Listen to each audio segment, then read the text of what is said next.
പിതാവിന്റെയും പുത്രന്റെയും പരിശുദ്ധാത്മാവിന്റെയും നാമത്തിൽ ആമേൻ. ജൂൺ 15-ാം തീയതി ഞായറാഴ്ച. അമ്മേ പരിശുദ്ധ അമ്മേ, അമ്മേ പരിശുദ്ധമേ, ദൈവമാതാവേ, കൃപാസനത്തിലൂടെ ഞങ്ങൾക്കും ഞങ്ങളുടെ ദേശത്തിനും അമ്മ മധ്യസ്ഥം തേടി തന്ന എല്ലാ അനുഗ്രഹങ്ങൾക്കും കൃപകൾക്കും ഞങ്ങളിപ്പോൾ ഹൃദയം നിറഞ്ഞ നന്ദി പറയുന്നു. അമ്മേ പരിശുദ്ധമേ, ദൈവമാതാവേ, 2004 ഡിസംബർ 7-ാം തീയതി ഉച്ചകഴിഞ്ഞ് 2:30 കൃപാസനത്തിൽ സംഭവിച്ച അമ്മയുടെ പ്രത്യക്ഷപ്പെടലിനെ കുറിച്ച് തിരുസഭയ്ക്ക് സമർപ്പിച്ചിരിക്കുന്ന പഠനരേഖകളുടെ മേൽ സഭാത്മകമായ പഠനം ആരംഭിക്കുവാൻ ഞങ്ങൾ പ്രാർത്ഥിക്കുന്നു.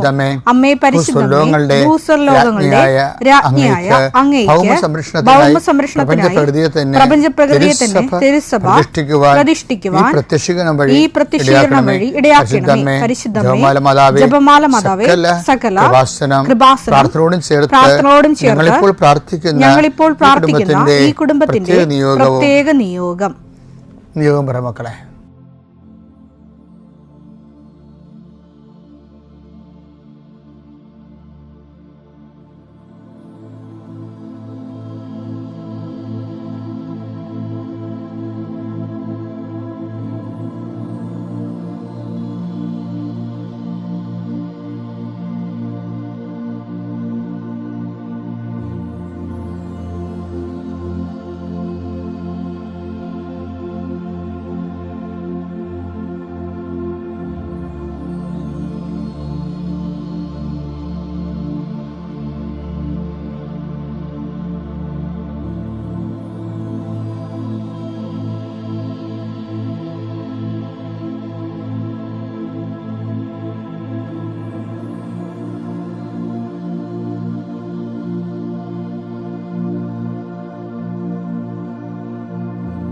അമ്മയുടെ പ്രത്യക്ഷീകരണത്തിന്റെ ഈ അനുഗ്രഹവേളയിൽ ഞങ്ങൾക്ക് സാധിച്ചു തരുവാൻ കനിയണമേ. ആമേൻ. വിശ്വാസ പ്രമാണം.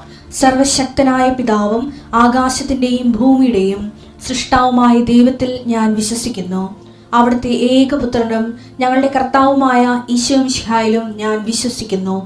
ഈ പുത്രൻ പരിശുദ്ധാത്മാവിനാൽ ഗർഭസ്ഥനായി കന്യകാമറിയത്തിൽ നിന്ന് പിറന്ന് പൊന്തിയോസ് പീലാത്തോസിന്റെ കാലത്ത് പീഡകൾ സഹിച്ച് കുരിശിൽ തറയ്ക്കപ്പെട്ട് മരിച്ച് അടക്കപ്പെട്ട് പാതാളങ്ങളിൽ ഇറങ്ങി മരിച്ചവരുടെ ഇടയിൽ നിന്ന് 3-ാം നാൾ ഉയർത്ത് സ്വർഗത്തിലേക്ക് എഴുന്നള്ളി സർവശക്തിയുള്ള പിതാവായ ദൈവത്തിന്റെ വലതുഭാഗത്തിരിക്കുന്നു. അവിടെ നിന്ന് ജീവിക്കുന്നവരെയും മരിച്ചവരെയും വിധിക്കുവാൻ വരുമെന്നും ഞാൻ വിശ്വസിക്കുന്നു. പരിശുദ്ധാത്മാവിലും ഞാൻ വിശ്വസിക്കുന്നു. വിശുദ്ധ കത്തോലിക്കാ സഭയിലും പുണ്യവാന്മാരുടെ ഐക്യത്തിലും പാപങ്ങളുടെ മോചനത്തിലും ശരീരത്തിന്റെ ഉയർപ്പിലും നിത്യമായ ജീവിതത്തിലും ഞാൻ വിശ്വസിക്കുന്നു. ആമേൻ. സുഖസ്ഥനായ ഞങ്ങളുടെ പിതാവേ, അങ്ങയുടെ നാമം പൂജിതമാകണമേ. അങ്ങയുടെ രാജ്യം വരണമേ. അങ്ങയുടെ തിരുമനസ് സ്വർഗത്തിലെ പോലെ ഭൂമിയിലും ആകണമേ. അന്നു വേണ്ടുന്ന ആഹാരം ഇന്ന് ഞങ്ങൾക്ക് തരണമേ. ഞങ്ങളോട് തെറ്റ് ചെയ്യുന്നവരോട് ഞങ്ങൾ ക്ഷമിക്കുന്നത് പോലെ ഞങ്ങളുടെ തെറ്റുകൾ ഞങ്ങളോടും ക്ഷമിക്കണമേ.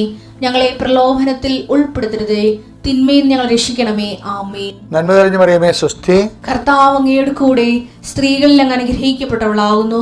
അങ്ങയുടെ ഉദരത്തിൻ ഫലമായി ഈശോ അനുഗ്രഹിക്കപ്പെട്ടവനാകുന്നു. പരിശുദ്ധ മറിയമേ, തമ്പുരാന്റെ അമ്മേ, പാപികളായ ഞങ്ങൾക്ക് വേണ്ടി ഇപ്പോഴും ഞങ്ങളുടെ മരണസമയത്തും തമ്പുരാനോട് അപേക്ഷിക്കണമേ. ആമേൻ.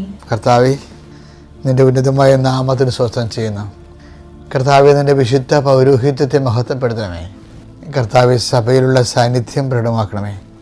19 വർഷം ഞാൻ അർപ്പിച്ച കൃപാനയുടെ യോഗ്യതയാൽ കൃപാസ്ഥാനത്താറെ ജീവനോടെ പ്രത്യക്ഷപ്പെട്ട മാതാവിൻ്റെ മാധ്യസ്ഥതയിൽ ആശ്രയിച്ചുകൊണ്ട് ഇന്നത്തെ ജീവിതം കരുപിടിപ്പിക്കാൻ വേണ്ടി ആഗ്രഹിക്കുന്ന എല്ലാവരെയും ഞാൻ കർത്താവിന് തിരുസന്നിധി സമർപ്പിക്കുന്നു. എൻ്റെ കർത്താവിൻ്റെ ഉന്നതമായ നാമത്തിൽ ജോലി ഇല്ലാത്ത ദിവസത്തിൽ പ്രാർത്ഥിക്കുന്നു. ജോലിക്ക് വേണ്ടി പരിശ്രമിക്കുന്ന പ്രാർത്ഥിക്കുന്നു. പരിശ്രമിച്ചിട്ടും പേർത്തും കർത്താവെ, അങ്ങനെ അവരുടെ ഉദ്യമങ്ങൾ എല്ലാം അവതാളത്തിലാവുകയും നഷ്ടപ്പെടുകയും ചെയ്യുന്നവർ, അതിന് ഫലപ്രാപ്തി കാണാതെ മനസ്സിടിഞ്ഞു പോയവർക്ക് വേണ്ടി പ്രാർത്ഥിക്കുന്നു. കർത്താവ്, ഓരോ ഉദ്യമങ്ങൾ, ഓരോ പരീക്ഷകൾ, ഓരോ ഇൻ്റർവ്യൂകൾ അവർ തോറ്റെന്ന് കേൾക്കുമ്പോൾ അവരെക്കുറിച്ച് തന്നെയുള്ള ആത്മവിശ്വാസം നഷ്ടപ്പെടുകയും അതേസമയം കർത്താവ് ഉടമ്പടിയുടെ ശക്തിയിൽ നോട്ട് ബൈ മെറിറ്റിൽ ബട്ട് ബൈ ഗ്രേസ് വർക്ക് ചെയ്യുന്ന ഉടമ്പടി ദൈവത്തിൻ്റെ കൃപയിൽ അമിതമായി ആശ്രയിച്ചുകൊണ്ടും അടിസ്ഥാനപരമായി ആശ്രയിച്ചുകൊണ്ടും കർത്താവിൻ്റെ കൃപയെ ആർജിക്കാൻ ആവശ്യമായ ജീവിത രീതിയെ പുനഃക്രമീകരിച്ചുകൊണ്ടും സുവിശേഷമായി ജീവിക്കാൻ വേണ്ടി ആത്മീയ കൃപയ്ക്ക് വേണ്ടി പ്രാർത്ഥിക്കുന്നു. എൻ്റെ കർത്താവിൻ്റെ ഉന്നതമായ നാമത്തിൽ നിൻ്റെ ഉദ്യമങ്ങൾ, നിൻ്റെ ഇടപെടലുകൾ എല്ലാം കർത്താവിനകത്ത് ആശ്രയിക്കപ്പെടട്ടെ. ഞാൻ ഇന്ന് ചെല്ലുന്ന ഓരോ പ്രാർത്ഥനയും ഓരോ ജപമാലയും ഇന്ന് കിടന്നുറങ്ങുന്നവരെയുള്ള സമയങ്ങളിലുള്ള എല്ലാ സൽപ്രവൃത്തികളും സുവിശേഷ വേലകളും നീ ഈ പ്രാർത്ഥനയിൽ പങ്കെടുക്കുന്ന നിൻ്റെ കുടുംബത്തിന് വേണ്ടി കാഴ്ചവെക്കുന്നു. നീ ഇത് ഉണർന്നെഴുന്നേൽക്കുകയും കർത്താവിൻ്റെ നാമത്തെ മഹത്വപ്പെടുത്തുകയും ഉശിരോടെ ഉണർവോടും കൂടി നീ എല്ലാത്തിനും അതിജീവിച്ചുകൊണ്ട് കർത്താവിന് സാക്ഷിയാകാൻ പിതാവിൻ്റെയും പുത്രൻ്റെയും പരിശുദ്ധനാമത്തിൽ ഞാൻ നിൻ്റെ ദിവസത്തെ ആശീർവദിക്കുന്നു. നമ്മളെന്ത് ഈ വിഷയം തന്നെ ക്രിസ്തുവിനെ ലോകത്തിന് നൽകുമ്പോൾ ദൈവം ഒരു 16,000 ഓപ്ഷൻസ് ക്രിസ്തുവിനോട് ഉദ്ദേശിച്ചിട്ടുണ്ട്. ഒന്ന്, മാനവികതയുടെ വളരെ വ്യക്തതയുള്ള, കലർപ്പില്ലാത്ത, വെള്ളം ചേർക്കാത്ത മാനവികതയുടെ പുനഃസ്ഥാപനം. കാര്യം കഴിഞ്ഞ ദിവസങ്ങളിലൊക്കെ ഒരു മുസ്ലിം അധ്യാപകൻ പറഞ്ഞു, ക്രിസ്തുവിൻ്റെ കുറച്ച് വാക്കുകൾ മതി എനിക്കെന്ന്. എനിക്കത് ഭയങ്കര ഇഷ്ടപ്പെട്ടായിരുന്നത്. അദ്ദേഹം പറഞ്ഞിട്ടുണ്ടെങ്കിൽ, ഒന്ന്, വാളെടുത്തവൻ വാളാലെ, അപ്പുറത്തൊന്നുമില്ല.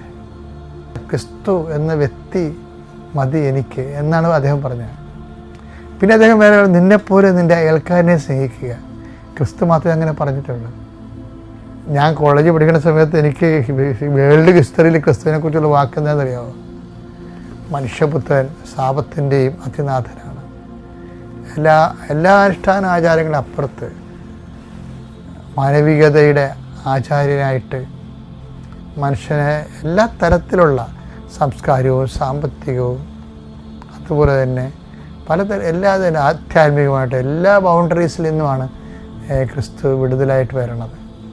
അതുകൊണ്ടാണ് ഈശോ പറയുന്നത്, പുത്രൻ നിങ്ങളെ സ്വതന്ത്രരാക്കിയാൽ നിങ്ങൾ യഥാർത്ഥത്തിൽ സ്വതന്ത്രരായി.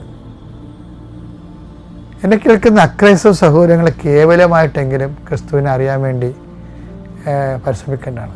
ഏതെങ്കിലും ഒരു മതത്തിൻ്റെ ഭാഗമായി നിൽക്കാതെ സ്വന്തമായിട്ട് ക്രിസ്തുവിനെ കണ്ടെത്താൻ വേണ്ടിയുള്ള ശ്രമങ്ങൾക്ക് മാത്രം അത്രയും ട്രഷറാണ്. അതായത് ഇന്നും മനുഷ്യരാശി കണ്ടു ചെയ്ത് തരാത്തൊരു ട്രഷറാണ് ക്രിസ്തു.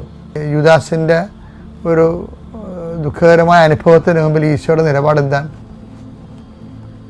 നീ ചെയ്യാനുള്ളത് വേഗം ചെയ്യുക, മനുഷ്യപുത്രൻ എഴുതപ്പെട്ടിരിക്കുന്ന പോലെ കടന്നു പോകും. മർക്കോസ് 14:21. മനുഷ്യപുത്രൻ തന്നെക്കുറിച്ച് എഴുതപ്പെട്ടിരിക്കുന്നത് പോലെ പോകുന്നു. എന്നാൽ മനുഷ്യപുത്രനെ ഒറ്റിക്കൊടുക്കുന്നവന് ദുരിതം. ജനിക്കാതിരുന്നെങ്കിൽ അവന് നന്നായിരുന്നു. ജനിക്കാതിരുന്നെങ്കിൽ അവന് ആത്മഹത്യ ചെയ്യേണ്ടി വരത്തില്ലായിരുന്നു എന്നുള്ള അർത്ഥമുണ്ട് എൻ്റെ അകത്ത്. കാര്യം ആത്മഹത്യ ചെയ്യണമെന്ന് ഈശോയ്ക്ക് അറിയാമല്ല. അവൻ ജനിക്കാതിരുന്നെങ്കിൽ അവന് ആത്മഹത്യ ചെയ്യേണ്ടി വരുമായിരുന്നില്ല. അതാണ് ഈശോ ഉദ്ദേശിക്കുന്നത്.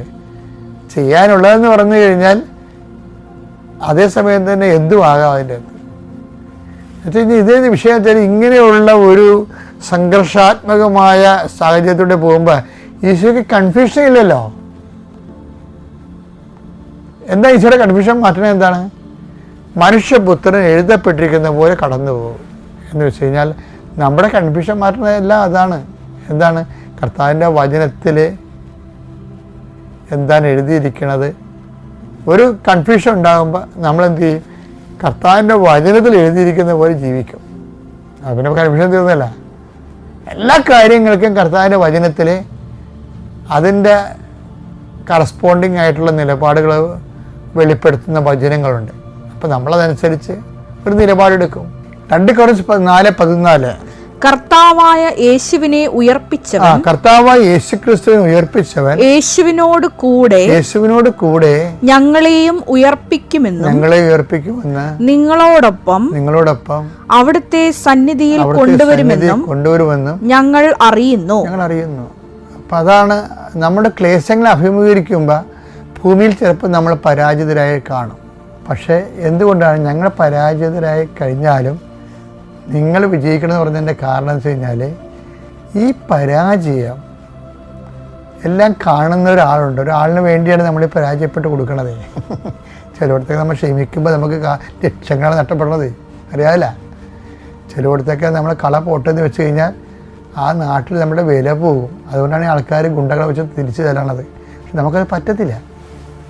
അപ്പം അങ്ങനെ വരുമ്പോൾ നമ്മൾ അടികൊള്ളത് പോലെ പരാജിതരാകും.